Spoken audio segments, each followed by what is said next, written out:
These belong to me now," Amanda declared, her manicured fingers trailing over my mother's antique jewelry box. She turned to me with a smirk that made my blood boil. "After all, I'll be the new Mrs. Harrison soon." I stood in my family home's living room, watching this 26-year-old woman brazenly claim my inheritance while my husband of 15 years, James, just stood there nodding like a puppet. My name is Olivia Harrison, and at 42, I never expected to find myself in this absurd situation. "The jewelry stays with me," I said calmly, though my heart was racing. The antique collection wasn't just gold and gems. It was 3 generations of my family's history, pieces my grandmother and mother had carefully preserved and passed down. Amanda laughed, tossing her perfectly styled blonde hair. "James already promised them to me. Didn't you, darling?" She batted her eyelashes at my husband, who couldn't even meet my gaze. "Liv," James finally spoke, his voice carrying that condescending tone he'd developed since meeting his new secretary 6 months ago. "You need to be reasonable.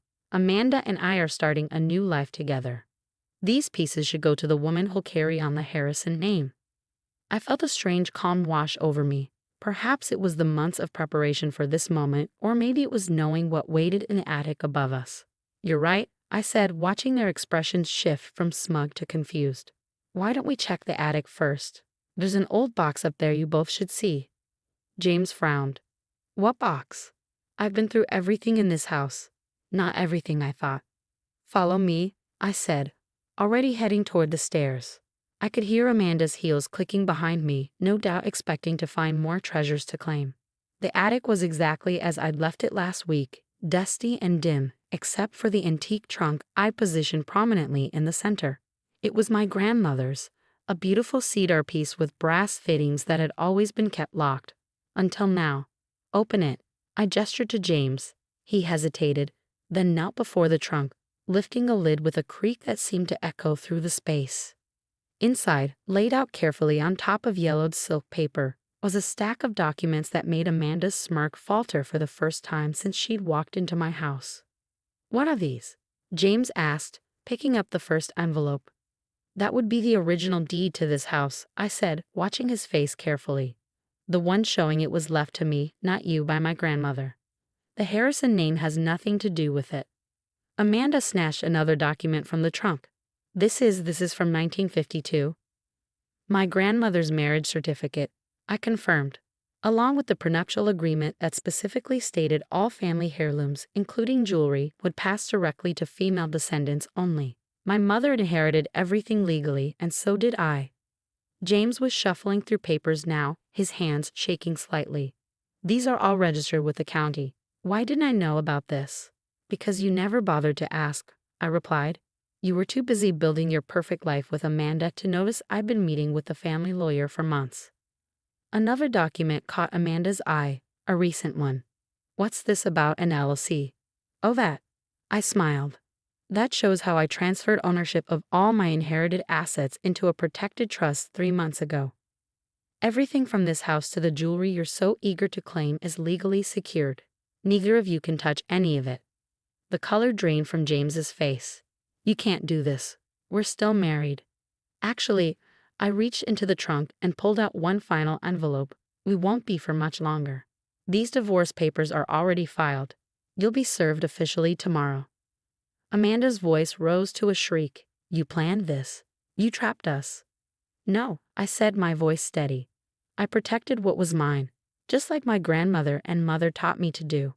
I watched as they frantically dug through the trunk, finding more evidence of my family's careful planning across 3 generations. Each document, each legal agreement had been preserved perfectly, creating an unbreakable chain of inheritance that James and his girlfriend couldn't challenge. "My lawyer will fight this," James threatened, but his voice lacked conviction. "Your lawyer can try," I agreed. "But considering these documents have been verified by 3 different legal firms and the county registrar, I wouldn't waste the money. Money you don't have much of anymore, since I froze our joint accounts this morning." Amanda's face contorted with rage. "You vindictive bye." "No," I said, my voice steady. "I protected what was mine, just like my grandmother and mother taught me to do." I watched as they frantically dug through the trunk, finding more evidence of my family's careful planning across 3 generations.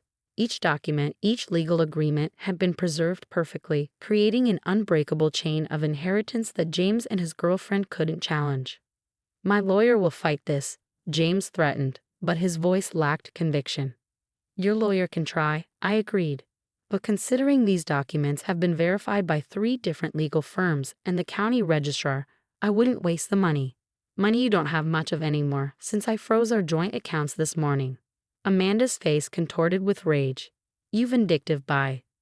"I choose your next words carefully," I cut her off. "Unless you want the HR department at Harrison and Associates to receive the evidence of your relationship with James while you were still his secretary. That non-fraternization policy is quite strict, isn't it?"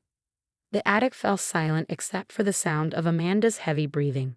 James looked like he aged 10 years in the past 10 minutes, the reality of his situation finally sinking in. "Now," I said, closing the trunk with a decisive click, "I think it's time for both of you to leave. My house, my rules." As they stumbled down the attic stairs, I heard Amanda hiss at James, "You said this would be easy. You said she was just a trophy wife who wouldn't fight back." I smiled, thinking of my grandmother's words written in her diary, which I found in this very trunk months ago. "A woman's strength isn't in making noise, but in being prepared when others try to silence her." Looking around the attic, I felt a deep connection to the women who'd come before me.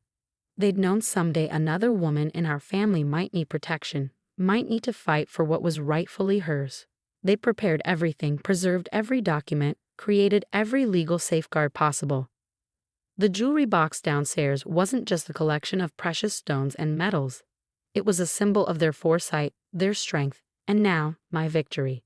James and Amanda could plot and scheme all they wanted, but they'd never understand the power of a legacy protected by generations of careful planning. I heard the front door slam, followed by the sound of James's car starting up.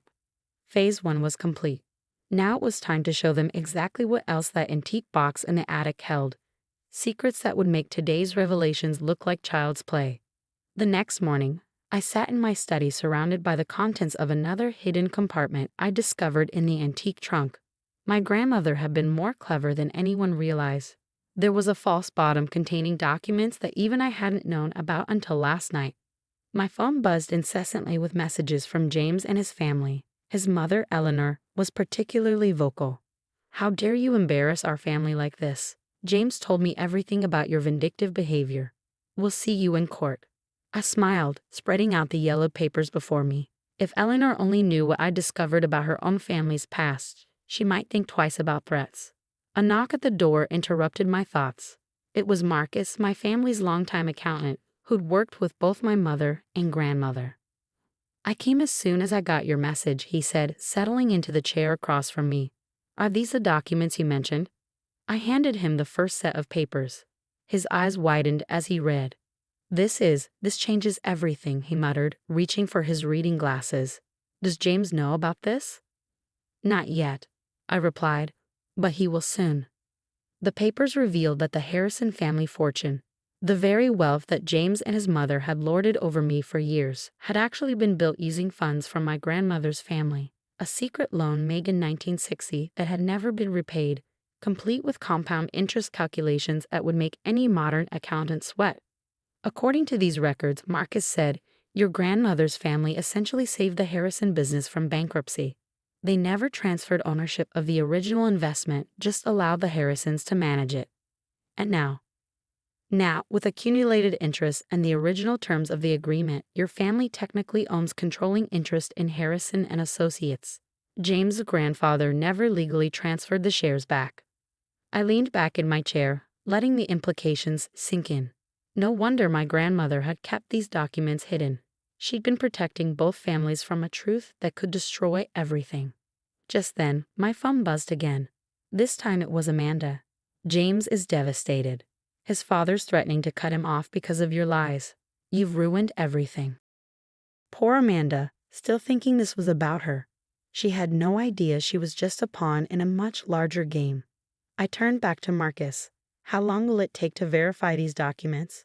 "I've already started the process," he replied. "But Olivia, are you sure you want to do this? This could destroy the Harrison family completely." I thought about James standing in our living room, watching silently as his girlfriend tried to claim my family's treasures. I thought about Eleanor's years of subtle digs about my modest background, never knowing her own family's success was built on my grandmother's generosity. They need to understand what they're about to lose, I said firmly. Set up the meeting. The next day, I walked into the Harrison and Associates boardroom, where James, Eleanor, and Amanda sat with their lawyer. Their expressions ranged from contemptuous to concerned. "This is a waste of time," Eleanor announced. "Whatever games you're playing, Olivia." I placed the documents on the table, sliding them toward their lawyer. "These might interest you." The room fell silent as their lawyer read, his face growing increasingly pale. Eleanor snatched the papers from him, her hands trembling as she scanned the contents. "This is impossible," she whispered. "Father would have told us." "Would he?" I asked quietly. Would he have admitted that his success was built on someone else's money? That he never truly owned what he claimed was his? James was reading over his mother's shoulder, his face ashen. These signatures are real." "Of course they are," I said. "My grandmother kept perfect records. She never intended to use them. She wanted both families to succeed. But you and Amanda forced my hand when you tried to take what wasn't yours." Amanda, who had been uncharacteristically quiet, finally spoke up. "I don't understand. What does this mean?" "It means," their lawyer interjected, "that Mrs. Harrison's family has legal claim to approximately 60% of Harrison and Associates. The original investment was never properly settled." Eleanor's face had turned an interesting shade of red. "You planned this. You've been planning this for years." I shook my head. "No, Eleanor. I discovered these documents yesterday in the same trunk that protected my inheritance from your son's schemes. My grandmother left us both gifts, me, the truth, and your family, decades of freedom to pretend this company was solely yours." James stood up abruptly. "What do you want? Money? The house? Name your price." "I want you to understand what it feels like to have someone try to take what's yours." I replied calmly. "To feel powerless while others decide your fate. How does it feel, James?" The silence that followed was deafening. Eleanor was quietly crying. James looked like he might be sick, and Amanda was slowly inching her chair away from them both, her dreams of becoming the next Mrs. Harrison visibly crumbling. "You have 24 hours to decide," I said, standing up. "Either we negotiate terms that protect both families' interests, or I'll proceed with a full legal claim. Your choice." As I walked out of the boardroom, I heard Amanda's voice. James, maybe we should take a break." I smiled. Phase 2 was complete. The antique box in my attic hadn't just protected my inheritance, it had revealed a truth that would force the Harrisons to face their own lies. And there was still one more secret to reveal. The final document from my grandmother's trunk sat unopened on my desk. The envelope was marked to be opened only when all else fails. After yesterday's boardroom revelation, I knew it was time. My hands trembled slightly as I broke the seal. Inside was a letter and a single photograph that made my heart stop. It showed my grandmother standing beside James' grandfather, William Harrison, both young and smiling. They were holding hands. The letter began, "My dearest Olivia, if you're reading this, the Harrison family has forced your hand. There's one final truth they need to face." A knock at my door interrupted my reading. It was Eleanor, looking decades older than she had yesterday. "May I come in?" she asked, her usual imperious tone replaced by something almost humble. I gestured to the chair across from me. She sat, her eyes fixed on the photograph in my hands. "Where did you get that?" she whispered. "It was in my grandmother's trunk, along with this letter." I held up the pages. "Would you like to know what it says?" Eleanor's hands clutched her designer handbag so tightly her knuckles turned white. He was more than just a business partner, wasn't he? "According to this letter, your father-in-law and my grandmother were in love. She loaned him the money to save his failing business, but his family forced him to marry someone else. Your mother-in-law." Tears rolled down Eleanor's cheeks. That explains so much. Why he was always so kind to your family, why he insisted on maintaining connections even when it made no business sense. I continued reading from the letter. "William and I made a pact. The money would remain unofficially invested, and both families would be protected. But if his descendants ever tried to harm mine, the truth would come out." "James needs to know," Eleanor said quietly. "This might be the only thing that will make him understand." As if on cue, my phone buzzed with a text from James. We need to talk. Alone. I agreed to meet him at our old spot, the garden pavilion where he proposed 15 years ago. When I arrived, he was already there, looking lost and defeated. Amanda left, he said without preamble. Said she couldn't handle the drama, couldn't handle being part of a family built on lies. Ironic, I replied, considering she was helping you live one. He winced. I deserve that. I deserve all of this.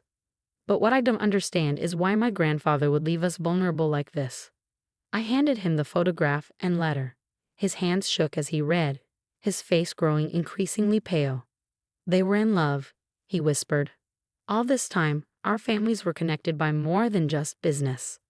Your grandfather wanted both families to prosper together, I explained.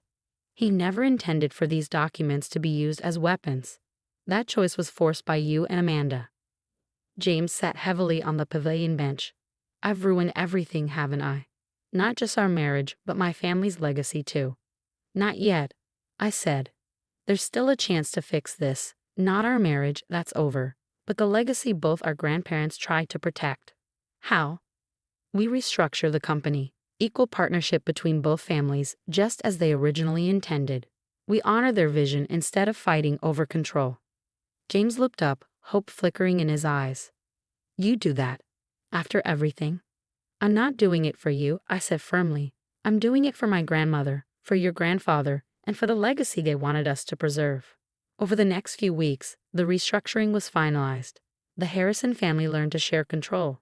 Amanda disappeared to chase some other wealthy prospect, and Eleanor became an unexpected ally, helping to implement changes that made the company stronger than ever.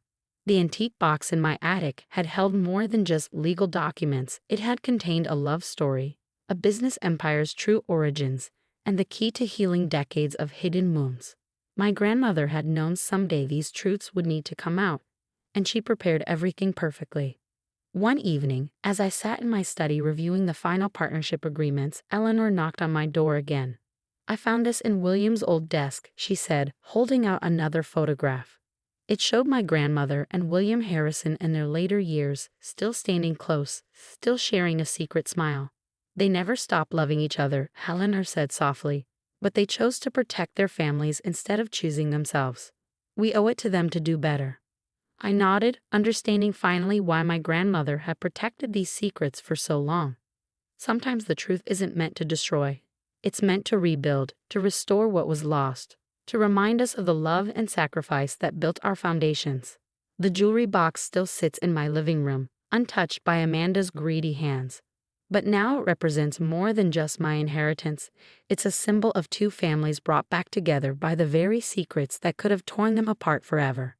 Sometimes the greatest revenge isn't in destroying your enemies, but in forcing them to face the truth they've been running from all along.